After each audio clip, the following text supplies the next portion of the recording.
a request of another student of mine. I am here to show you how to do the central double decrease.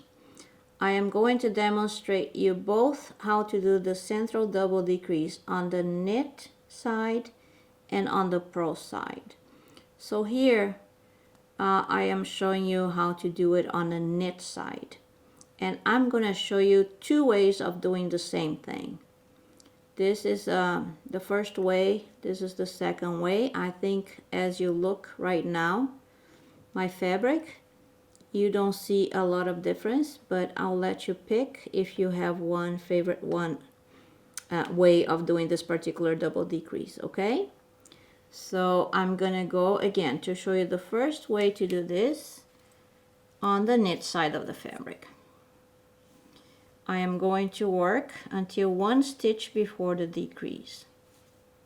And this is the knit side. So 1, 2, 3, 4, and here I'm one stitch before the double decrease, okay?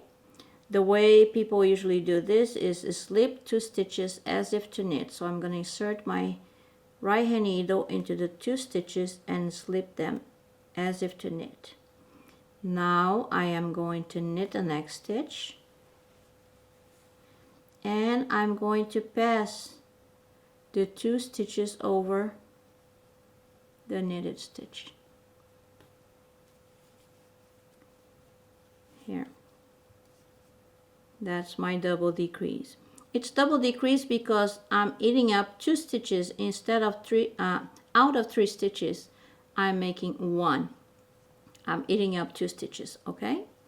And I am going to show you now the other way of doing the same decrease. Of course, using Portuguese style. That's what my videos are about. They're all to give you support in how to do things using the Portuguese style.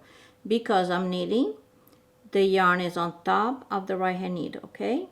You are going to, again, slip the 2 stitches as if to knit. You are going to place them back on the left hand needle, like so. As I do that, I catch my yarn here on the cross, and I'm going to insert my right hand needle also in the back loop of that 3rd stitch. Okay? I am going to bring the yarn behind my right hand needle, and I'm going to knit all 3 together. And I'm going to finish this little row so I can put my fabric down and show that to you. I am going to show you again. I'm going to turn, purl back, and show both of them again. But see, here I'm decreasing 2 stitches on each point here. Let's show you that again, both ways. I'm going to purl back.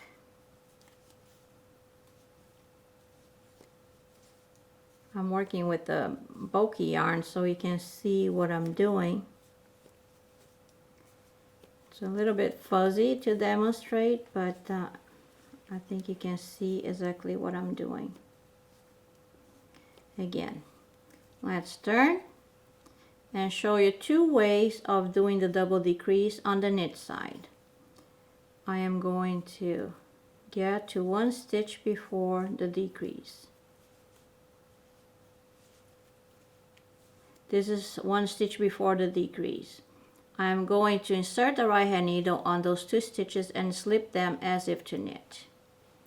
I'm going to knit 1 stitch, and I'm going to pass it might be easier on the front, pass the 2 slip stitches over the knitted stitch. And there we go. That's the first way of doing the double decrease.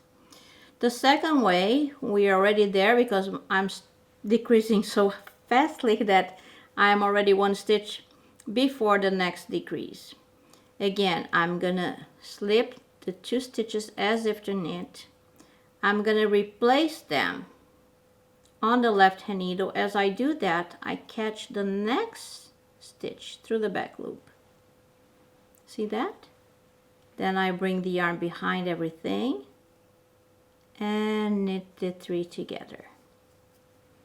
And I knit 1 and I finish demonstrating those 2 double decreases. And again, you can see this, how they don't look very different, but I think the stitch that is on top sits better. I learned this double decrease from Patty Lyons. I think she is right about the way the stitch on top sits. It sits better than this one, but it's up to you. Knitter's choice. And here you have the 2 ways of doing a double decrease on the knit side. So now I'm gonna show you how to do that on the purl side. Alright, so here I am going to show you how to do a double decrease on the purl side of the fabric. Remember, in many videos or classes, I tell you that when I work circularly, I like to work with the wrong side of the fabric facing me, and I purl around. So if this, would be a hat that I'm working with, instead of working the hat on the public side or the knit side, I prefer to purl the sweater or the hat around, whatever is the project that I'm working circularly. So I had a request from one of the students, and she said, how do you do a double decrease on the purl side? So here I'm ready to show you how I do this double decrease on the purl side, and I'm going to demonstrate to you 2 ways of doing the same thing, okay? Because I'm purling, the yarn is below the right hand needle. I'm going to use a slip, and when I slip the stitch, I slip knitwise. Slip 1, slip 2, just like if you're doing a SSK. I'm going to replace those 2 stitches on the left hand needle. And I am going to slip those 2 stitches through the back loop. So I come from the back, pick them up from back to front, and slip back on the right hand needle. All this, this exercising of slipping to the left, slipping to the right, is to adjust my stitches in the position I want. So the central decrease is going to be pretty on the other side. And now I'm going to purl 1, and I'm going to pass the 2 slip stitches over. I'm going to purl 2 more and turn so you can see my double decrease on the right side, okay? On the public side. I don't like to call right or wrong. Here is my double decrease. And again, my central stitch is on top of the other 2 that were eaten behind. I'm gonna repeat this one for you because it's a lot of maneuvering, let's put that way. So you're going to slip 1, you're going to slip 2 knitwise. You're going to replace them on the left hand needle. And here I split the yarn. Okay, you're going to replace them on the left hand needle.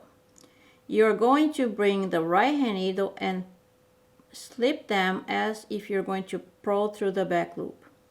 Back on the right. You're going to purl 1, and you are going to slip or pass the 2 slip stitches over. I'm gonna work 2 more, and I'm going to show you how do they look. And you can see clearly here my 2 double decreases, central double decreases on the public side of the fabric. Okay, so that's one way of doing this. I am going to demo another way.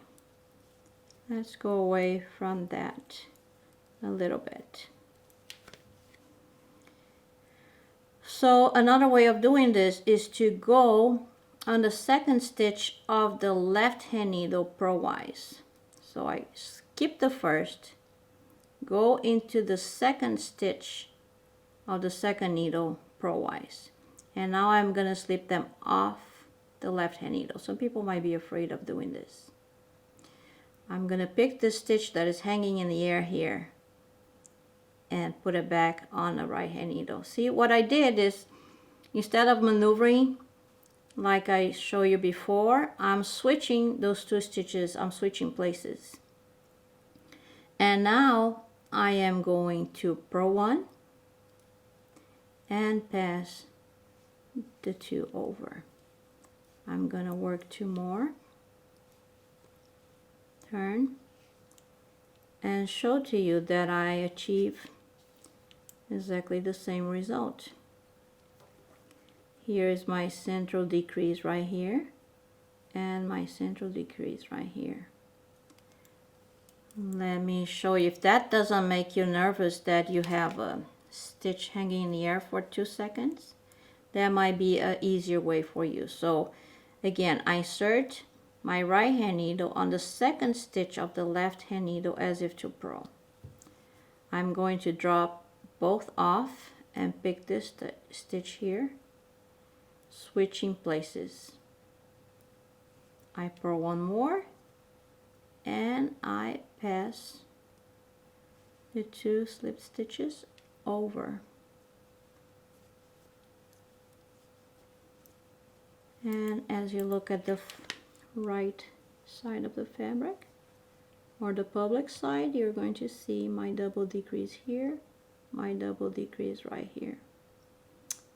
Okay, so I hope this is helpful. I do use this double decrease on my Purling Hat. It's one of my patterns on my website, and also on my class of knitting inside out. When I explain Portuguese style of knitting, I work the entire hat inside out, and I work this double decrease from the purl side. So here you have it. You have 2 ways of doing the central double decrease on the knit side, and 2 ways of doing the central double decrease on the purl side.